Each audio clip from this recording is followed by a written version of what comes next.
तस्करी के खिलाफ छापेमारी कर प्रशासन ने सीमावर्ती क्षेत्र रक्सौल से पकड़ा 39 ऑक्सीजन सिलेंडर। राजधानी पटना में कोरोना मरीजों के लिए शुरू किया गया 110 बेडों का अस्थायी अस्पताल। बेड की कमी को देखते हुए सरकार का फैसला। मांझी के ट्वीट ने मचाई खलबली। पीएमसीएम से की बाहुबली नेता शहाबुद्दीन की मौत की न्यायिक जांच की मांग।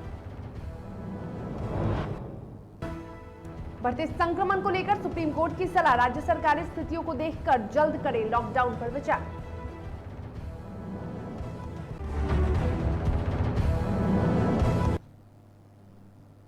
नमस्कार, आप देख रहे हैं डीटीवी भारत। आपके साथ मैं शर्मिला चौहान। खबरों की शुरुआत करेंगे और सबसे पहले बात करेंगे बिहार के मुख्यमंत्री नीतीश कुमार की। तो कोरोना संक्रमण को देखते हुए सोमवार को सीएम नीतीश कुमार राजधानी की सड़कों की समीक्षा ली और इसी के साथ हम आपको ये बता दें कि सीएम का काफिला कई इलाकों से गुजरा। कोरोना के बढ़ते संक्रमण को लेकर लगातार सरकार चिंतित है और ऐसे में कई इलाकों से, कई गलियों से सीएम नीतीश का काफिला गुजरा और इसमें एम्बुलेंस भी साथ में है, आप देख सकते हैं।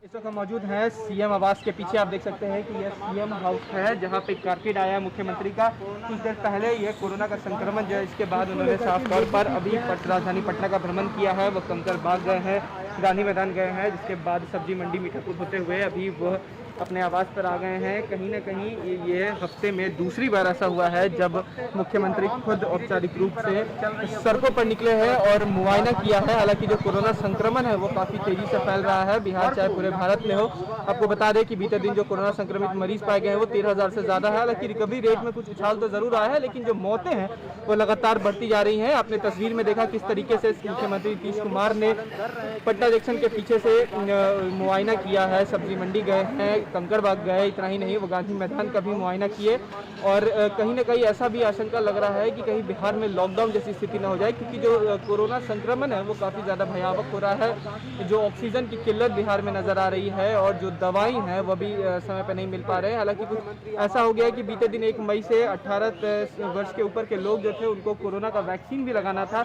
लेकिन कुछ जिलों में ऐसा हुआ है कि कोरोना का वैक्सीन नहीं लग पाया है क्योंकि जो दवाइयां हैं वो समय पर उपलब्ध नहीं हुई हैं।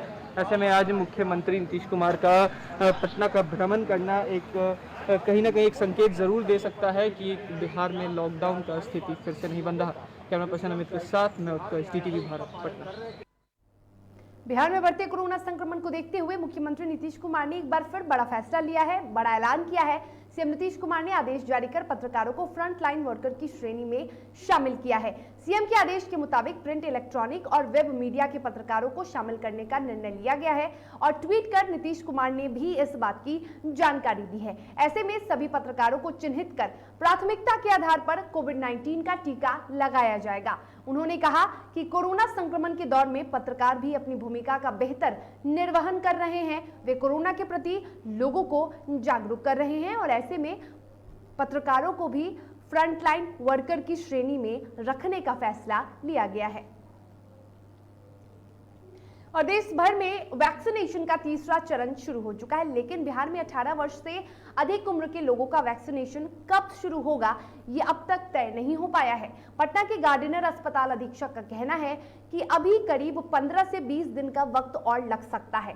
स्वास्थ्य विभाग से बातचीत हुई, किसी परेशानी के कारण देरी हो रही है। अधीक्षक का कहना था कि 18 से अधिक उम्र के लोगों की संख्या ज्यादा है, जिस कारण थोड़ी देर हो रही है। स्वास्थ्य विभाग ने आश्वासन भी दिया कि जल्द से जल्द वैक्सीनेशन अस्पताल को मुहैया करा दिया जाएगा। जैसे कि पहले बताया गया था कि 18 के ऊपर की उम्र को 1 तारीख से स्टार्ट किया जाएगा, लेकिन कुछ प्रॉब्लम्स आ रही हैं मैनेजमेंट की साइड से। और क्योंकि इसमें एक बहुत बड़ा ग्रुप है, ये 18 से 45 साल का बहुत बड़ा ग्रुप है और उन सबको प्रॉपर्टी देने के लिए थोड़ा सा स्ट्रीमलाइन करना बहुत ज़रूरी होता है और वही सब काम चल रहा है। और हम उम्मीद करते हैं कि बहुत जल्द हो सकता है कि 15 से 20 दिन के अंदर ही वो स्टार्ट। बिहार में तेजी से फैल रहे कोरोना संक्रमण ने जहां एक और चारों तरफ कोहराम मचा रखा है, वहीं दूसरी तरफ सरकार ने बढ़ते कोरोना मरीजों और अस्पतालों में बेडों की कमी को देखते हुए पटना के कंकरबाग स्थित पाटलिपुत्रा स्पोर्ट्स कॉम्प्लेक्स को कोरोना के मरीजों के उपचार के लिए सोमवार से शुरू कर दिया है। आपको बता दें कि यहां 110 बेडों का अस्थायी रूप से कोविड संक्रमित मरीजों के लिए सारी व्यवस्था की गई है, जिसका निरीक्षण करने स्वास्थ्य विभाग के प्रधान सचिव प्रत्यय अमृत पहुंचे और दल बल के साथ अस्पताल का जायजा लिया। वहीं जल्द जयप्रभा मेदांता को भी कोविड मरीजों के लिए शुरू करने की बात कही गई। उन लोगों ने हम लोगों से जो समय मांगा है, हम लोग जैसे आज शुरू इसको कर रहे हैं। अब हम लोग का अगला लक्ष्य है जयप्रभा मेदांता, उसको भी हम लोग कोशिश करेंगे यथाशीघ्र चालू करने। ये कितने बेड का है सर, आज शुरू होगा? 110। लोजपा नेता चंदन सिंह ने बिहार के स्वास्थ्य व्यवस्था पर सवाल खड़े किए हैं। उसके साथ ही उन्होंने ये कहा कि मुख्यमंत्री को सब पता है, लेकिन स्वास्थ्य व्यवस्था को ठीक नहीं किया जा रहा है। वहीं सरकार को निशाने पर लेते हुए चंदन सिंह ने कहा कि जब जब लोजपा सुप्रीमो चिराग पासवान आवाज उठाते हैं, तब तक उनकी आवाज को सरकार दबा देती है। राज्य सरकार पूरी तरीके से फेल कर गई है कोरोना पे। सरकारी अस्पताल में बेड की बहुत भारी कमी है, ऑक्सीजन मिल नहीं रहा है, जनता त्राही त्राही करके अपने प्राण की आहुति दे रही है। शमशान घाट पे लकड़ी भी समाप्त हो चुका है। बिजली पे लाश को एन क्रेन प्रक्रेन किसी तरीके से जलाया जा रहा है। नीतीश कुमार इस घटना को बहुत महीन तरीके से छुपाने का प्रयास अपने आईएएस अफसरों के द्वारा करवा रहे हैं। आज कोरोना महामारी को लेकर देश कठिन परिस्थितियों से गुजर रहा है। लोग मौत से जंग लड़ रहे हैं, वहीं सरकार की व्यवस्थाओं से आम जनता खुश नहीं है। बिहार में कोरोना को लेकर स्थिति काफी विकट हो चुकी है। सरकारी अस्पतालों में सुविधाओं का घोर अभाव है, जिसके चलते मरीजों की लगातार मौतें हो रही हैं। वहीं अस्पतालों की कुव्यवस्था को लेकर सीपीआई, एआईएसएफ और अन्य लेफ्ट संगठनों के कार्यकर्ताओं ने पीएमसीएच अस्पताल के मुख्य द्वार पर सरकार और स्वास्थ्य व्यवस्था के विरोध में जमकर प्रदर्शन किया और सरकार से तत्काल स्थिति को सुधारने की मांग की। बहुत सारे लोग मर रहे हैं और यह सरकारी कुव्यवस्था की वजह से ज़्यादा लोग शिकार हुए हैं। कोरोना से ज़्यादा हत्यारी यह सरकारी कुव्यवस्था है। देश के अंदर में केरला मॉडल भी है, केरला के अंदर भी कोरोना का प्रभाव था, लेकिन वहाँ की सरकार ने बहुत हद तक नियंत्रित कर लिया। इसी तरह का चाहिए कि पूरे देश के अंदर में केरला मॉडल को लागू किया जाए और सख्ती के साथ अगर इस तरह का किया जाता है तो निश्चित तौर पर इस कोरोना जैसी महामारी से लड़ी जा सकती है। आईएसएफ, एआईवाईएफ के तत्वाधान में जो आज हम लोग जो बदहाल पटना पीएमसीएच जो ऑक्सीजन के बिना मर रहे हैं मरीज, उनके साथ सही इलाज नहीं हो रहा है, उनकी व्यवस्था नहीं हो रही है, तो हम लोग जो आज से प्रोग्राम चालू किया हूँ कि व्यवस्था को। कोरोना संक्रमण का प्रकोप तेजी से बढ़ रहा है, जिसका असर मजदूरों पर भी पड़ने लगा है। इस महामारी की वजह से दिल्ली सहित अन्य राज्यों में मजदूरी करने गए मजदूरों को वहां काम नहीं मिलने से अब वे घर वापस लौट रहे हैं। इसी कड़ी में बाहर से सहरसा लौटे मजदूरों की माने तो अन्य राज्यों में काम न मिलने से वे वापस लौट रहे हैं और इसका जायजा लिया सहरसा रेलवे जंक्शन से हमारे संवाददाता मंटुन ने। दिल्ली में लॉकडाउन लग गया था, सब राशन के सामान तो मग हो गया था, उसीलिए हम चल आए। काम चल रहा था, काम तो बंद करा दिया ना। अच्छा। हाँ, सरकार ने काम बंद करा दिया तो उसीलिए हम चल आए आराम से। वो तो है ना कि जी मजदूर थे। बेगूसराय सदर अस्पताल में कोरोना मरीजों के इलाज में लापरवाही का मामला सामने आया है। मरीज के परिजनों को सही जानकारी नहीं देने की शिकायत पर सदर एसडीओ संजीव चौधरी ने सदर अस्पताल पहुंचकर इसका जायजा लिया। बता दें कि सदर एसडीओ ने सदर अस्पताल के निबंधन काउंटर समेत कई काउंटर पर पहुंचकर स्वास्थ्य कर्मियों से जानकारी ली और उन्हें सख्त हिदायत दी,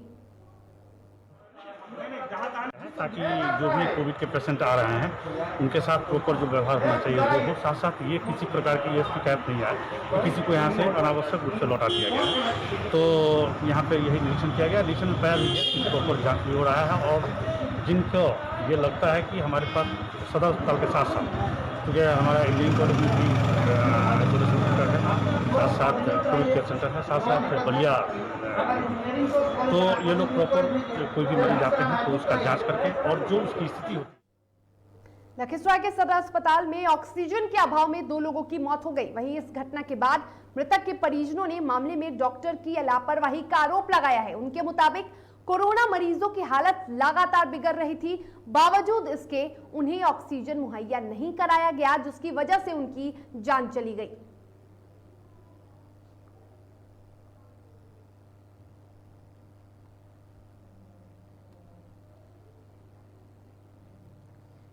और बिहार में तेजी से बढ़ रहे कोरोना संक्रमण के बीच सरकार लगातार लोगों से कोरोना गाइडलाइन का पालन करने की अपील कर रही है। बावजूद इसके सूबे के कई जिलों में कोरोना गाइडलाइन की जमकर धज्जियां उड़ाई जा रही हैं। ताजा मामला लखीसराय का है, जहां शहर के बाजारों में लोग धड़ल्ले से कोरोना गाइडलाइन की धज्जियां उड़ा रहे हैं। तस्वीरों में आप देख सकते हैं कि लोग किस तरह भीड़ लगाकर कोरोना को दावत दे रहे हैं।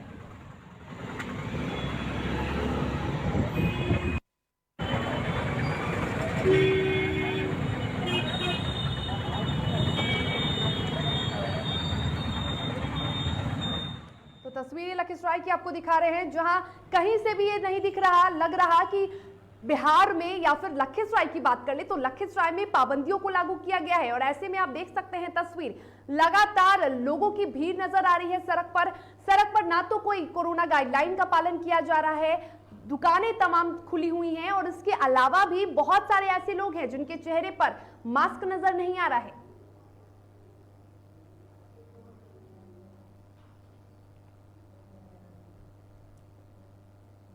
और बिहार के साथ झारखंड में भी कोरोना के नियमों का पालन नहीं हो रहा है। झरिया के बाजार में लगातार दुकानदारों द्वारा कोरोना गाइडलाइन का उल्लंघन किया जा रहा है, जिसकी सूचना मिलते ही थाना प्रभारी ने मौके पर पहुंचकर गाइडलाइन का उल्लंघन करने वालों को पकड़ा और सख्ती दिखाई। बता दें कि पूजा पट्टी में दुकानदारों के साथ झरिया थाना प्रभारी पंकज झा की नोकझोंक भी हुई, जिसके बाद पुलिस ने 2 दुकानदारों को हिरासत में ले लिया। वक्त हो चला है एक छोटे से ब्रेक का। खबरों के साथ जल्द हाजिर होंगे।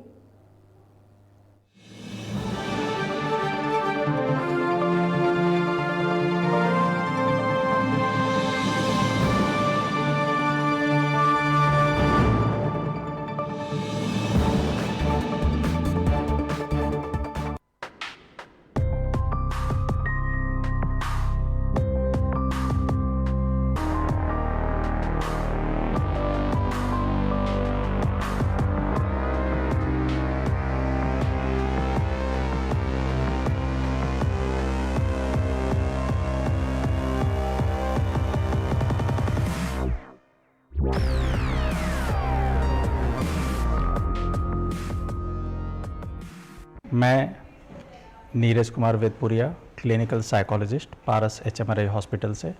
इस कोरोना संक्रमण के दरमियान मैं एक छोटा सा मैसेज आप सबों को देना चाहूँगा कि इस विकट परिस्थिति में धैर्य की ज़रूरत है। जैसे बहुत सारे बड़ी बड़ी महामारियां आई और गई, वैसे ये भी महामारी जाएगी। अपने मानसिक स्वास्थ्य पे कभी भी ये बात ना हावी होने दें कि ये बीमारी बहुत बड़ी है और हम इस पे विजय हासिल नहीं कर सकते, क्योंकि मन अगर मजबूत है, शक्तिशाली है, तो हमारा शरीर कितना भी कमज़ोर हो जाए वो रिकवरी हासिल कर सकता है। वो है सपनों का सौदागर, वो फ्लैट के नाम पर करता है फर्जीवाड़ा। रेरा के खाते सीज करने से पहले सारे पैसे कर चुका है कहीं और ट्रांसफर। वो जदयू का है महासचिव, पुलिस से मिलकर न्यायालय को भी कर रहा है गुमराह। एक नहीं कई ग्राहकों ने बताई है उसकी कारस्तानी।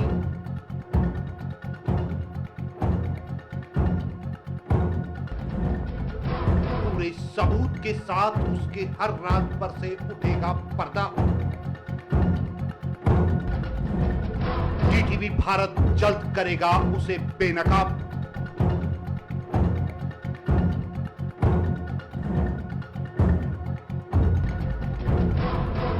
देखिए हमारा खास कार्यक्रम क्राइम कंट्रोल में बिल्डर की बदमाशी।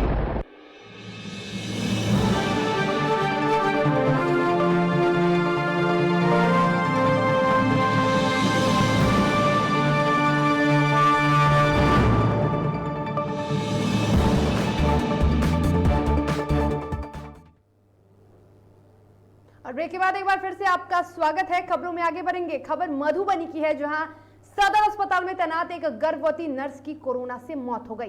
नर्स का इलाज डीएमसीएच में चल रहा था। वहीं से नाराज मधुबनी सदर अस्पताल की नर्सों ने ड्यूटी करने से इनकार कर दिया। उनका कहना है कि उन्हें असुरक्षित माहौल में काम करने के लिए मजबूर किया जा रहा है। उन्हें पीपीई किट तक नहीं दिया जा रहा है। वहीं नर्सों के कामकाज ठप करने की सूचना मिलते ही प्रशासनिक महकमे में खलबली मच गई।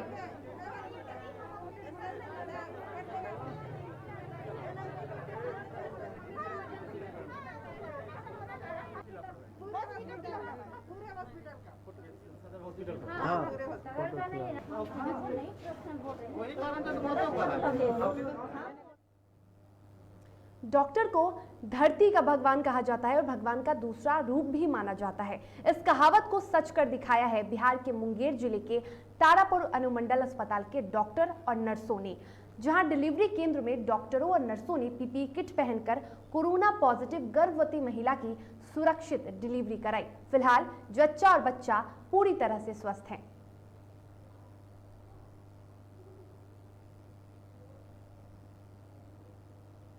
महिला बबीता कुमारी जो कि लखनपुर की है, तारापुर के पास में है, वो प्रसव पीड़ा में वो आई यहाँ और मेरे यहाँ की जो जीएनएम है, रेणु सिस्टर और अनीता सिस्टर, दोनों मिलकर के पीपीई की प्रोटोकॉल को पूरा मेंटेन करते हुए उसका जांच की और जो उसके लिए अलग से वार्ड बनाया गया है उसमें जाकर उनका डिलीवरी भी बिल्कुल नॉर्मल हुआ और दोनों माँ और बच्चा दोनों सुरक्षित है। भारत नेपाल सीमावर्ती क्षेत्र रक्सौल में ऑक्सीजन गैस की कालाबाजारी के खिलाफ प्रशासन ने कार्रवाई करते हुए शहर से 39 गैस सिलेंडर को जब्त किया है, जिसमें 17 गैस सिलेंडर भरे हुए थे। आपको बता दें कि प्रदेश में प्राण वायु गैस की किल्लत देखते हुए सरकार ने औद्योगिक क्षेत्रों में प्रयोग होने वाले ऑक्सीजन की आपूर्ति पर रोक लगा दी है। इसके बाद भी शहर में ऑक्सीजन सिलेंडर के भंडारण की सूचना के बाद एसडीएम आरती के निर्देश पर विभिन्न जगहों पर छापेमारी करते हुए 39 ऑक्सीजन सिलेंडर को बरामद कर जब्त किया गया है। वहीं इस छापेमारी टीम में एलआरडीसी रामदुलार राम के साथ कार्यपालक दंडाधिकारी से अवर निर्वाची पदाधिकारी संतोष कुमार सिंह, बीडीओ संदीप सौरभ, सीओ विजय कुमार और पुलिस अधिकारी सदल शामिल थे।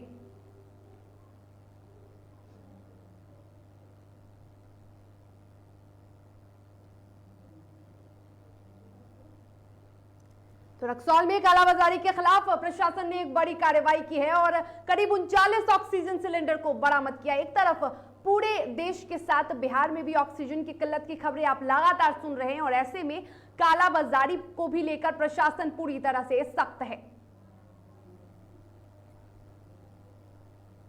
और झारखंड सहित पूरे देश में कोरोना संक्रमण तेजी से फैल रहा है, जिसे लेकर सरकार लगातार इसके रोकथाम को लेकर काम कर रही है। सरकार लगातार लोगों से कोरोना जांच करवाने को कह रही है, जिसे लेकर पाकुड़ जिले के लिट्टीपाड़ा प्रखंड में मेडिकल टीम ने प्रशासन की मदद से कोरोना जांच अभियान चलाया, जिसमें ज्यादा से ज्यादा लोगों का कोरोना जांच करवाया गया। इसके साथ ही उनसे कोरोना गाइडलाइन का पालन करने की भी अपील की गई।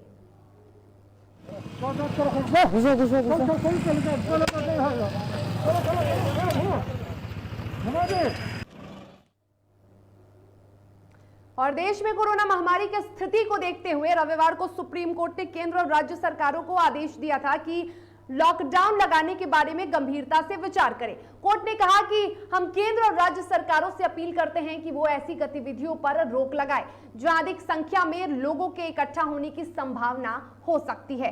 हालांकि कोर्ट ने यह भी कहा कि लॉकडाउन का सामाजिक और आर्थिक असर हाशिए पर रहने वाले समुदायों और मजदूरों पर पड़ सकता है। ऐसे में यदि सरकार लॉकडाउन लगाती है तो वो इन समुदायों की जरूरत को ध्यान में रखते हुए पहले से ही व्यवस्था करे।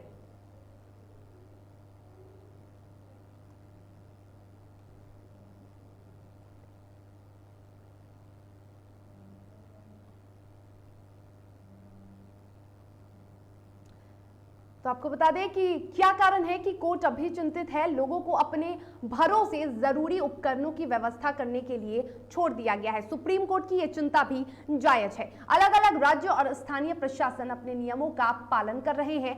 अलग अलग अस्पतालों में मरीजों की भर्ती को लेकर अलग अलग मानक है, जिससे देश में अव्यवस्था की स्थिति पैदा हो रही है और अनिश्चितता बढ़ रही है। देश में सरकार और प्रशासन की लापरवाही के कारण ऑक्सीजन की किल्लत देखने को मिल रही है। देश के कई हिस्सों में कुछ जरूरी दवाओं की कालाबाजारी की भी खबरें सामने आ रही हैं। सरकार की नीतियां बेहतर नहीं है, जिसके कारण लोगों को दिक्कतों का सामना करना पड़ रहा है।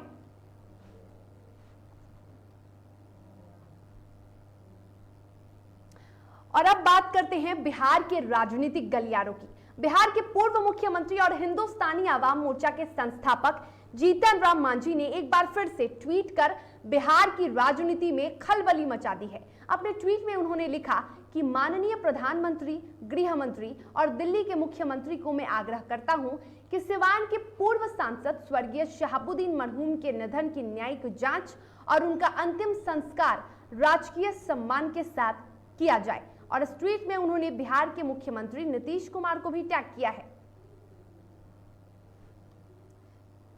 और बिहार के पंचायती राज मंत्री सम्राट चौधरी अपने एक दिवसीय दौरे पर मुंगेर पहुंचे, जहां उन्होंने बीजेपी कार्यकर्ताओं के साथ मुंगेर सदर अस्पताल का भी निरीक्षण किया। इस दौरान उन्होंने कोरोना मरीजों का हाल जाना और उनके साथ ही हर संभव मदद का आश्वासन भी दिया।